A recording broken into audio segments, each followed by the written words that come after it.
General Vextar convened his war council aboard the flagship Eternal Dominion. His senior officers gathered around the holographic tactical display, showing their forces scattered across the human solar system. 3 months had passed since the Uriai invasion began, and the casualty reports painted a picture that defied all military logic. His fleet had won every major engagement, captured every targeted objective, yet somehow felt like they were losing the war. Commander Kate Johnson of the EDF Retribution had developed what human tacticians were calling pack hunting strategies. Her squadron would appear to retreat from superior alien forces, drawing them deeper into asteroid fields where human pilots waited in powered-down ships, hidden among the floating rocks like predators in tall grass. When the Zephyrian ships passed their positions, the humans would come alive all at once, engines blazing as they struck from every direction. The psychological effect on Zephyrian pilots was devastating. Space itself began to feel hostile and unpredictable. Veteran commanders who had fought across a dozen star systems reported that they could no longer trust their sensors or their tactical assessments. Humans seemed to appear from nowhere, striking without warning, then vanishing back into the cosmic dark like ghosts made of metal and fury. On Earth, General Frank Davis coordinated the defense of the major population centers with a strategy that horrified civilian leaders but proved brutally effective. Instead of trying to protect the cities, he evacuated the civilian populations and turned each urban area into a fortress designed specifically to bleed the enemy dry. Every building became a bunker, every street a killing ground, every subway, tunnel a maze of death. When Zephyrian ground forces landed in the ruins of New York City, they found empty streets that seemed to watch them with malevolent intent. The silence was broken only by the distant sound of human voices singing war songs from hidden positions. Snipers fired from windows that should have been empty. Explosives detonated under the feet of advancing troops, and the very infrastructure of the city seemed designed to collapse on invading forces. Lieutenant Sarah Martinez led the first successful boarding action against a disabled Zephyrian cruiser near Jupiter's orbit. Her team of 30 volunteers had trained for weeks in zero-gravity combat, learning to fight in the cramped corridors and strange gravity fields of alien ships. But what they accomplished went far beyond simple capture and sabotage. Sarah's team did not just take the enemy vessel. They learned to operate Zephyrian weapons systems, downloaded their tactical databases, and began transmitting false orders to other ships in the alien fleet using captured communication equipment. The psychological impact of hearing humans speak their own language, using their own technology against them, sent waves of panic through the Zephyrian command structure. The horror reached its peak when Captain Nick Thompson's crew, facing certain destruction aboard the damaged EDF Liberty, made a decision that would become legend among both human and alien forces. Surrounded by 6 enemy ships with their engines failing and their weapons exhausted, Thompson's crew began singing traditional military songs as they manually overrode their ship's safety systems. The Liberty's engine core reached critical mass, just as it drifted into the center of the alien formation. Thompson and his crew sang until the moment of detonation, their voices broadcast on all frequencies as their ship became a miniature star in the darkness of space. The explosion consumed 2 Zephyrian destroyers and crippled a third. But the real damage was to alien morale. Zephyrian survivors described humans who seemed to find joy in the moment of death, who treated their own destruction as a form of art rather than tragedy. The idea that any species could face annihilation with songs on their lips challenged everything the aliens thought they knew about rational behavior and the natural instinct for survival. Major Lisa Wong implemented what became known as the Scorched Earth Protocol across the outer colonies. Human settlements that could not be defended were systematically destroyed by their own inhabitants, leaving nothing of value for the conquering forces. Entire worlds were rendered uninhabitable, their atmospheres poisoned or vented into space, their resources contaminated or destroyed. The Zephyrians found themselves conquering empty wastelands that required massive resources to occupy and rebuild. Every victory became a burden, every captured world a drain on their supplies and manpower. The humans were turning their own defeat into a weapon against their enemies. Corporal Alex Murphy and his infiltration team took psychological warfare to new levels that disturbed even their own command structure. Operating behind enemy lines on captured worlds, Murphy's squad began hunting Zephyrian officers using guerrilla tactics that seemed designed more to terrorize than to achieve military objectives. They would strike at night, leaving behind human skulls painted with phosphorescent paint that glowed in the darkness. They learned to mimic Zephyrian death cries using recorded sounds to lure soldiers into ambushes. Murphy's team painted their armor with symbols that had no meaning to aliens, but somehow conveyed a sense of ancient predatory menace. Enemy forces began reporting that humans possessed supernatural abilities, that they could move through solid matter and kill with their mere presence. Medical examination of human prisoners only reinforced these fears when Zephyrian doctors discovered the complex chemistry of human combat hormones, adrenaline, endorphins, and other compounds that allowed humans to ignore pain and injury while fighting. Admiral Carter launched Operation Berserker in the final phase of the Earth System campaign. Human ships would ram enemy vessels while broadcasting recordings of human battle cries, laughter, and screams of rage. The cacophony of human voices seemed designed to drive listeners insane, a wall of sound that spoke of violence and death, and the terrible joy that humans found in both. The Zephyrians began to believe that humans felt no pain in the conventional sense, that they actually derived pleasure from combat and injury. This belief was reinforced when captured. Human soldiers were examined and found to have elevated levels of endorphins and other natural compounds that blocked pain signals and created feelings of euphoria. General Vextar's personal breaking point came when he watched tactical footage of Commander Joe Allen's final battle. Surrounded and outnumbered in the asteroid belt beyond Mars, Allen's crew had converted sections of their ship into what could only be described as torture chambers. Captured Zephyrian soldiers were subjected to interrogation techniques that seemed designed not to gather intelligence but to inflict maximum psychological trauma. The sight of humans who appeared to enjoy inflicting suffering, who laughed while their enemies screamed, who treated cruelty as entertainment rather than necessity, shattered something fundamental in the Zephyrian commander's understanding of warfare. These creatures were not soldiers in any sense he recognized. They were something else entirely. Something that had learned to use starships and energy weapons but remained essentially predatory beasts. As reports continued to flow in from across the human solar system, a terrible realization began to dawn on the Zephyrian leadership. They were not fighting a military force in the conventional sense. They were fighting a species that had weaponized its own capacity for violence, that had turned warfare into a form of artistic expression, that seemed to grow stronger and more dangerous as the fighting intensified. The humans were not trying to win in any way the aliens could understand. They were simply being what evolution had made them, the most terrifying predators in the galaxy. 6 months into what should have been a simple conquest, General Vextar faced a crisis that no amount of military training had prepared him for. His forces controlled most of the human solar system on paper, holding key installations and orbital positions, yet somehow they controlled nothing at all. Every captured facility came at such a horrific cost that victory felt indistinguishable from defeat. The Zephyrian Medical Corps reported casualty figures that defied belief, not just the dead and wounded, though those numbers were staggering enough, but the psychological casualties that were mounting daily among his troops. Veteran soldiers who had served in a dozen campaigns were requesting transfer away from the human front. Others simply refused orders, claiming they could no longer sleep due to nightmares of laughing human faces. Major Lisa Wong had taken the Scorched Earth protocol to levels that horrified even her own command structure.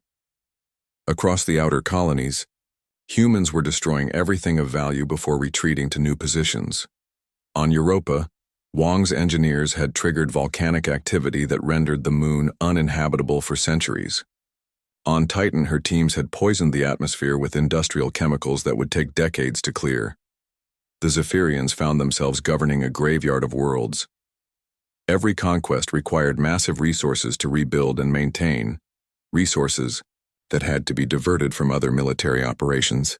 The Empire was bleeding ships, personnel, and materials to hold territory that produced nothing of value and required constant vigilance against human sabotage efforts.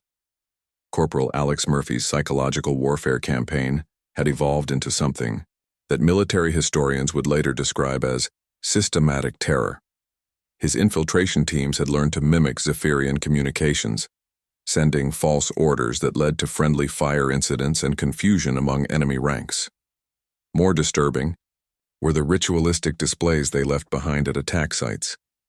Human skulls arranged in geometric patterns, Zephyrian equipment destroyed in ways that suggested deliberate torture of the machinery itself, messages written in alien blood that contained threats in perfect Zephyrian script. Murphy's teams had begun studying enemy culture and religion, crafting psychological attacks that struck at the deepest fears and superstitions of the occupying forces. The breaking point for many Zephyrian soldiers came when they realized that humans had learned to use their own cultural symbols against them. Ancient Zephyrian prayers for the dead were found carved into the hulls of destroyed human ships. Religious artifacts sacred to the Empire were discovered at sites of human last stands, deliberately desecrated in ways that suggested intimate knowledge of their spiritual significance. Admiral Carter launched the final phase of human resistance, with Operation Nightmare, a coordinated campaign designed to convince the aliens that humanity itself was a supernatural force rather than a conventional enemy. Human ships would appear on sensors in impossible locations, strike without warning, then vanish before retaliation could be organized. The key to the operation was a network of hidden bases scattered throughout the asteroid belt, powered down and invisible to conventional sensors. Human crews would wait in these dark refuges for weeks at a time, surviving on minimal life support while monitoring alien movements. When targets of opportunity appeared, they would come alive like spirits materializing from the void itself. Commander, Joe Allen pushed psychological warfare beyond any previous boundaries when his ship was cornered near Saturn's rings. Instead of fighting a conventional battle, Allen opened communication channels to the surrounding Zephyrian vessels and began broadcasting what could only be described as a live torture session. His crew had captured several alien soldiers during previous engagements, and now they put these prisoners on display. The broadcast showed humans who seemed to derive genuine pleasure from inflicting pain on their captives. Allen's crew laughed and joked while their prisoners screamed, treating the torture session as entertainment rather than interrogation. They had learned enough Zephyrian language to provide running commentary on their activities, describing in detail what they were doing and why they enjoyed it. The psychological impact on watching Zephyrian crews was devastating.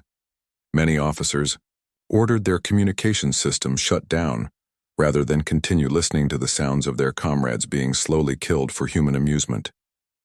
Others reported that their crews were refusing to engage human vessels, claiming that capture by these monsters was worse than death. Captain Rachel Stone pioneered the final evolution of human ramming tactics during the Battle of the Outer Rings. Her squadron had modified their ships with multiple escape pods, allowing crews to abandon their vessels at the last possible moment, while still maintaining enough control to guide them into enemy formations. But Stone took the concept one step further. Instead of abandoning ship, Stone and volunteers from across the human fleet chose to ride their vessels all the way to impact.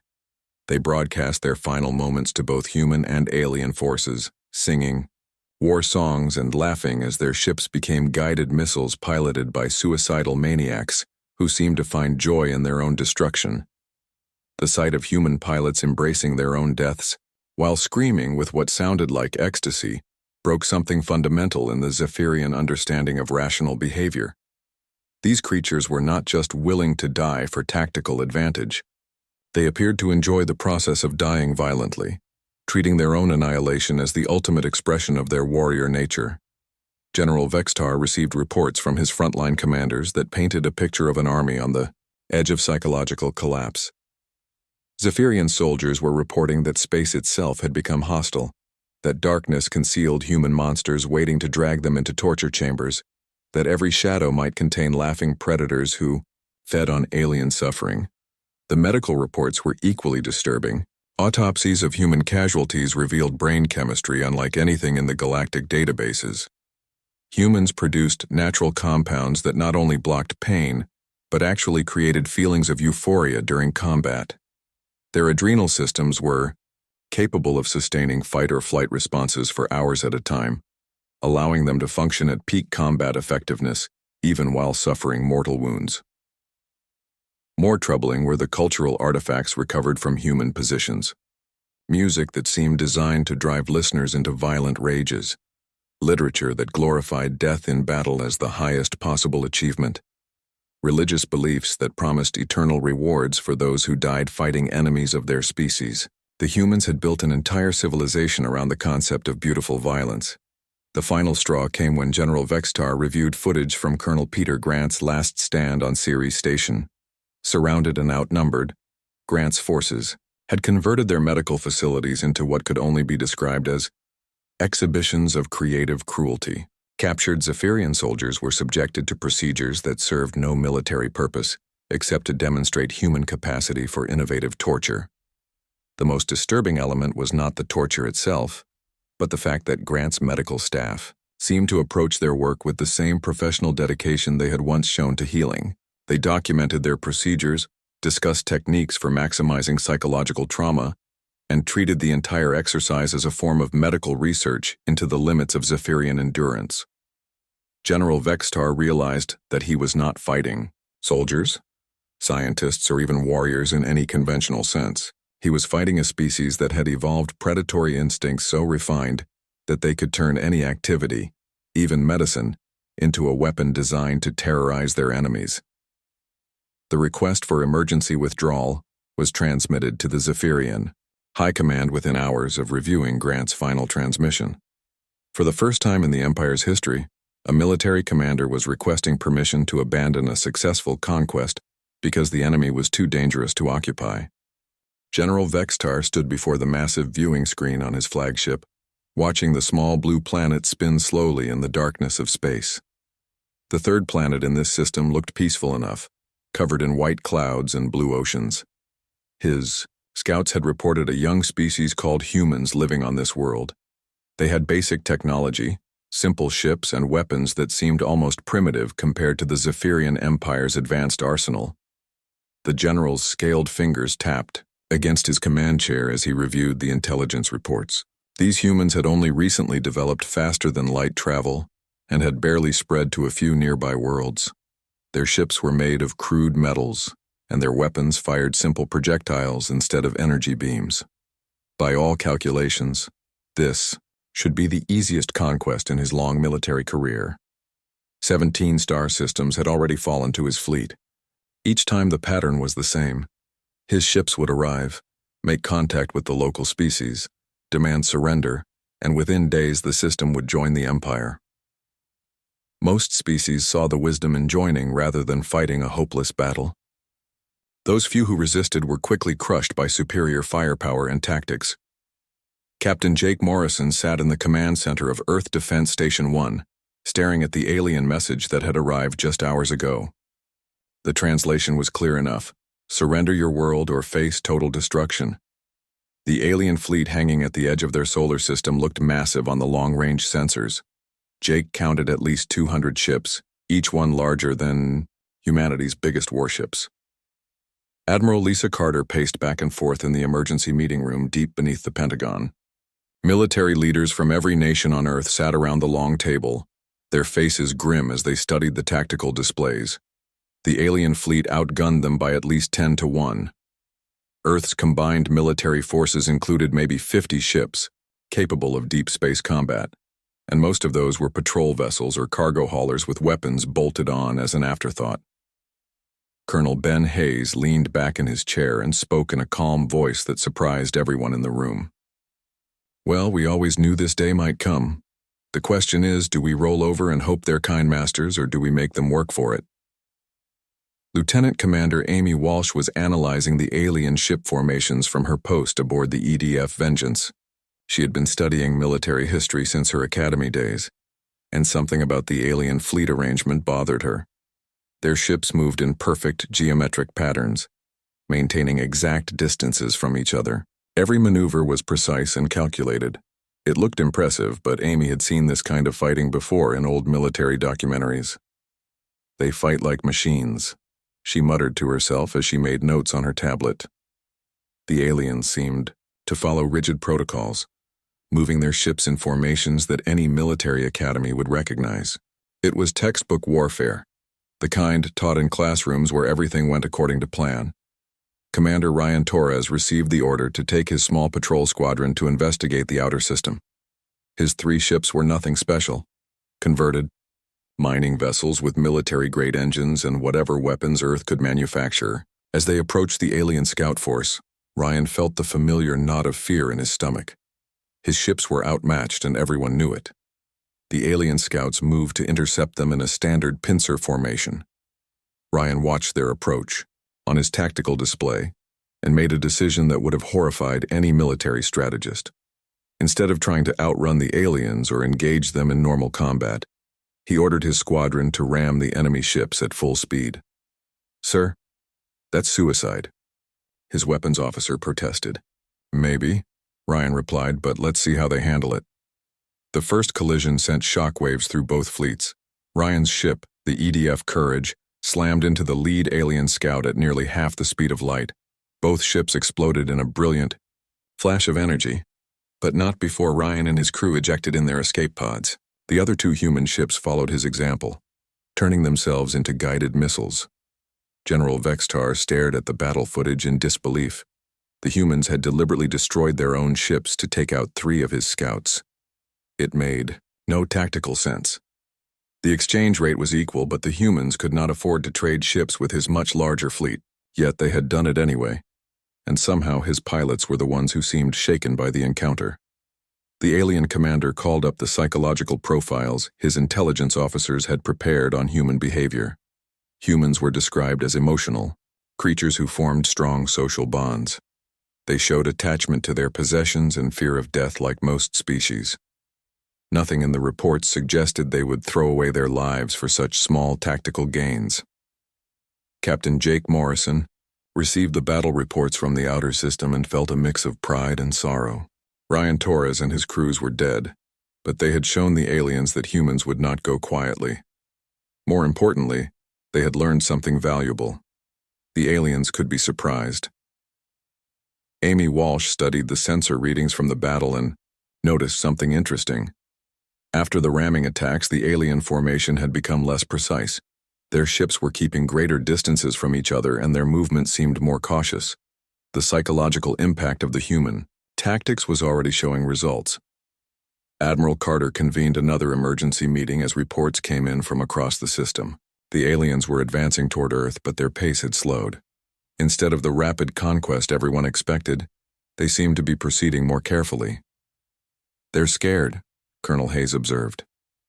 "Not much, but enough to make them think twice." "Scared of what?" another officer asked. "We just proved we can't match them ship for ship." "We proved we're willing to die fighting," Hayes replied. "That's something they didn't expect." General Vextar issued new orders to his fleet commanders. The humans were more unpredictable than initial reports suggested.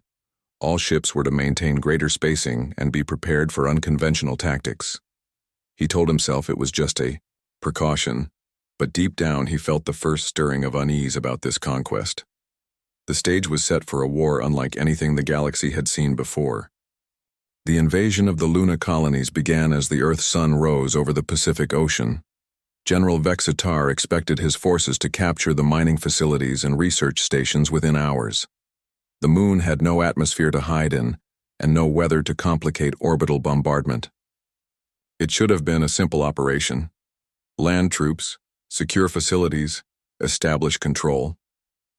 Sergeant Tony Mitchell crouched in the deep mining tunnels beneath Luna Base 7 with his squad of colonial marines. They had watched the alien dropships land on the surface through their helmet cameras, counting at least 300 enemy soldiers in the first wave. Tony's squad consisted of 12 humans armed with conventional weapons and whatever mining equipment they could turn into weapons. The aliens moved across the lunar surface in perfect formation, their energy weapons sweeping ahead of them as they approached the main mining complex. Their armor gleamed in the harsh sunlight, and their movements showed the discipline of professional soldiers. They expected to find frightened humans huddled in their bases, ready to surrender. Instead, they found empty buildings rigged with explosives. The first blast took out an entire alien squad as they entered the main processing facility. The building collapsed in a shower of metal and concrete. burying 20 soldiers under tons of debris. Before the dust settled, more explosions ripped through other structures across the base. The humans had turned their own colony into a giant booby trap. Tony Mitchell's voice crackled over the comm system as he spoke to his squad.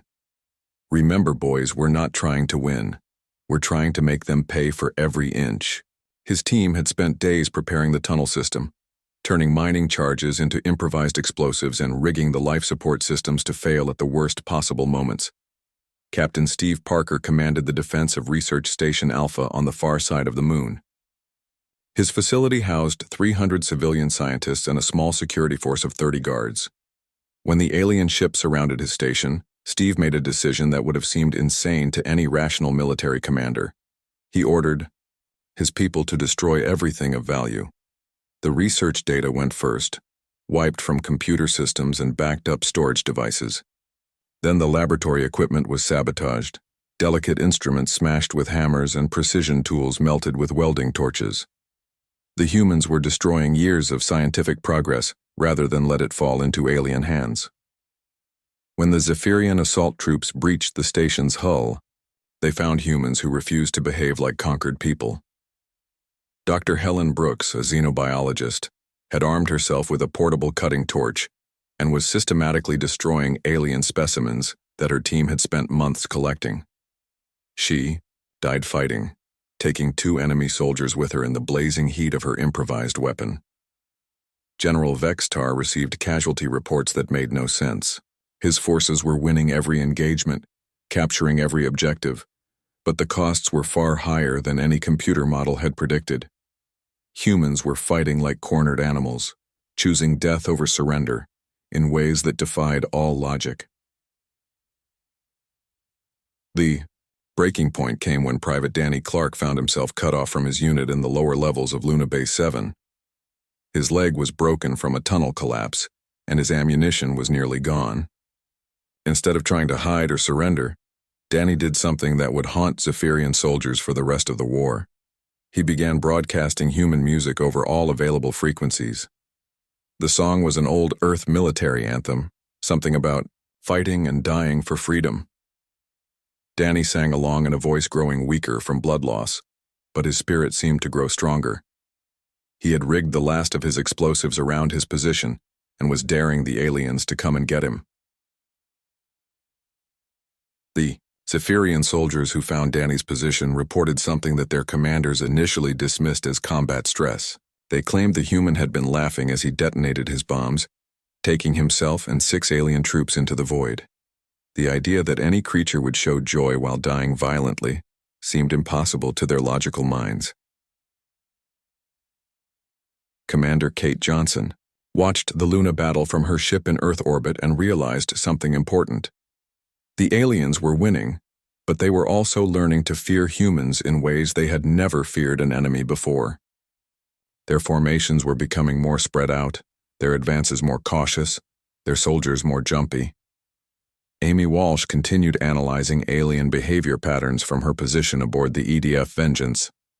The psychological warfare was working better than anyone had hoped. Captured communications showed Zephyrian soldiers reporting unnatural human behavior and requesting reinforcements for what should have been simple mop-up operations. The lunar campaign lasted 3 days instead of 3 hours. When it was over, General Vextar controlled empty ruins and dead facilities.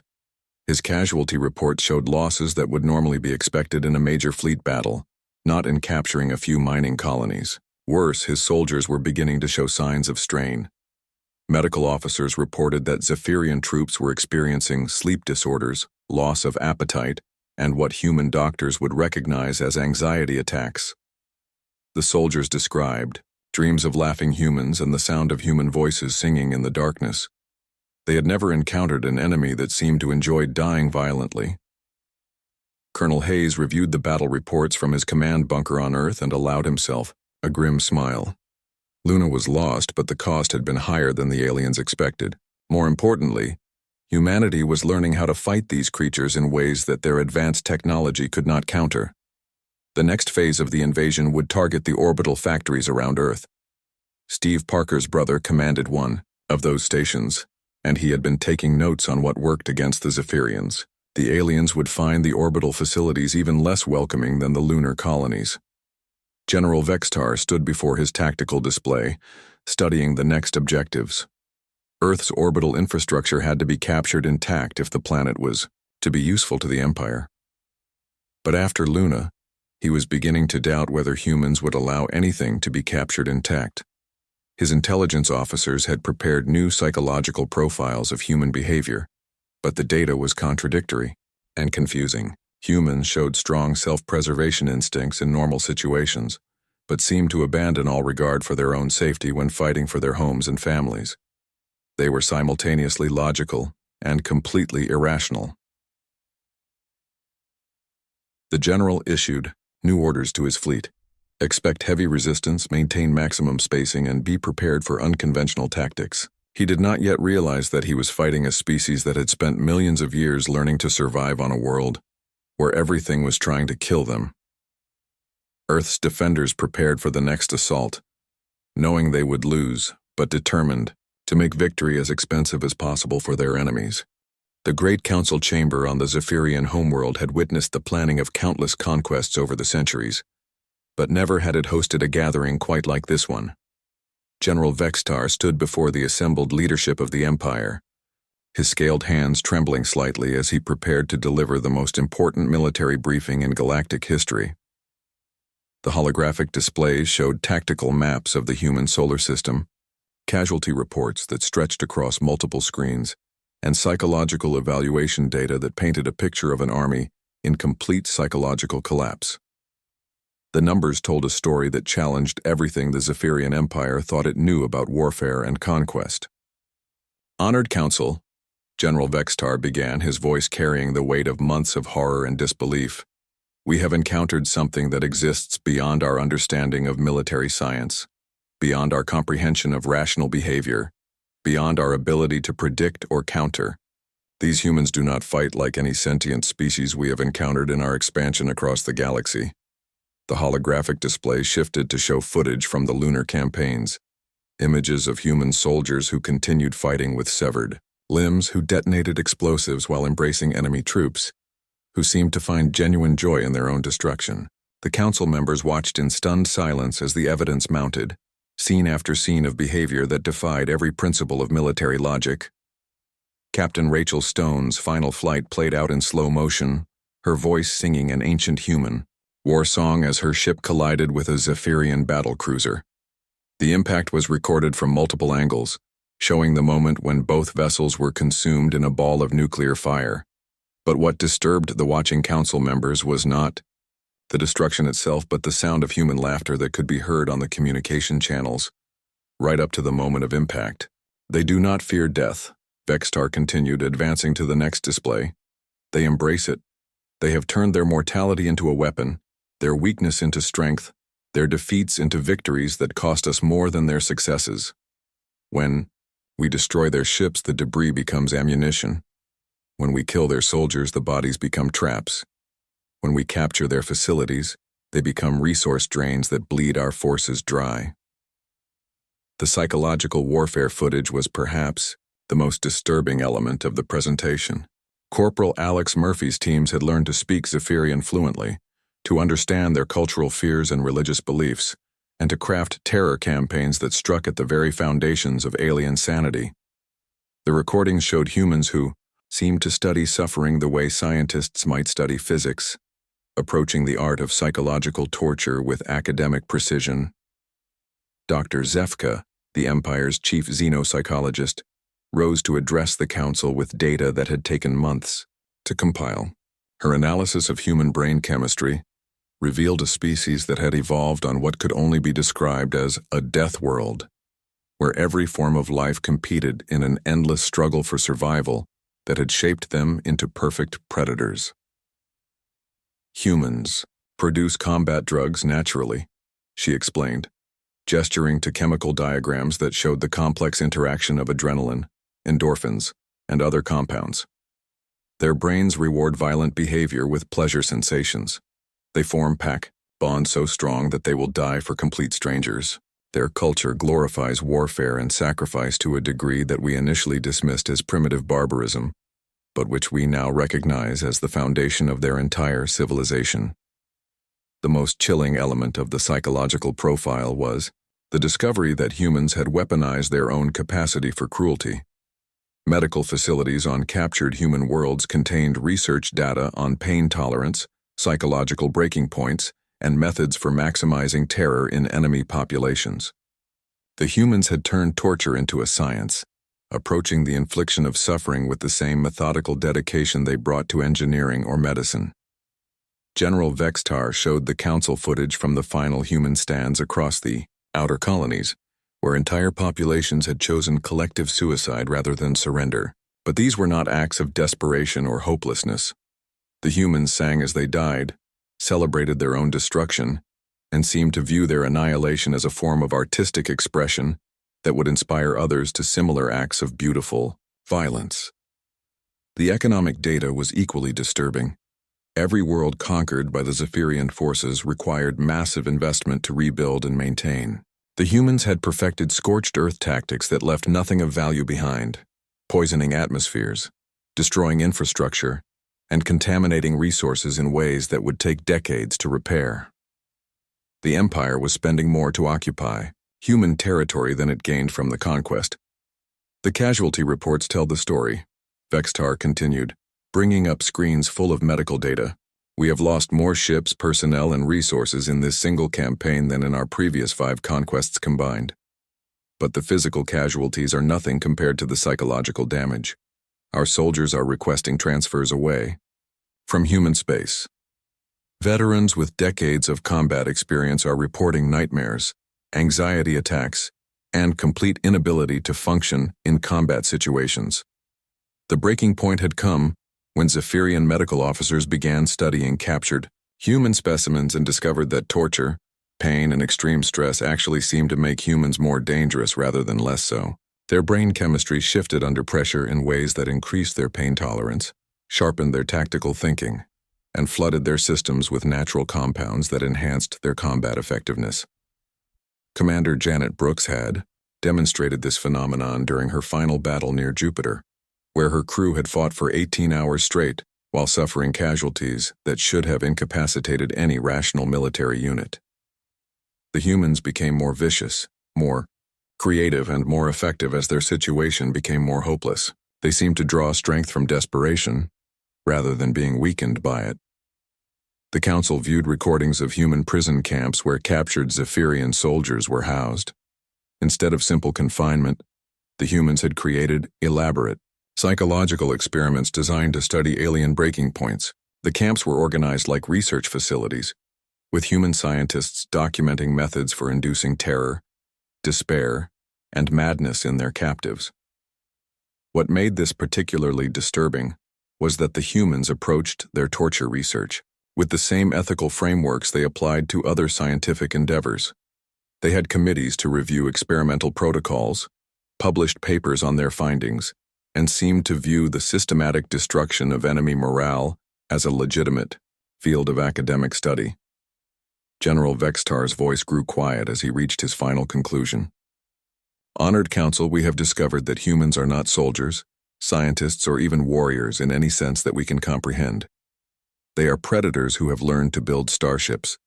They are monsters who have mastered the technology of civilization while retaining all the instincts of creatures that evolved to hunt and kill everything around them. The recommendation was unprecedented in the Empire's history. Immediate and complete withdrawal from human space, establishment of a buffer zone at least 3 star systems wide, and classification of humanity as a cosmic horror, too dangerous for any form of contact.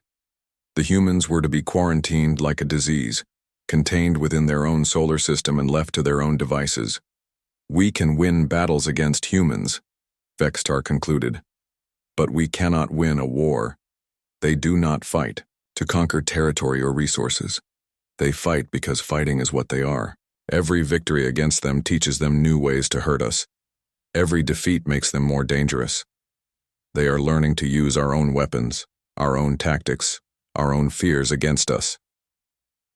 The withdrawal order was issued within days, the fastest military decision in the Empire's recorded history. Zephyrian forces evacuated human space so quickly that they left behind equipment, supplies, and even personnel in their haste to escape.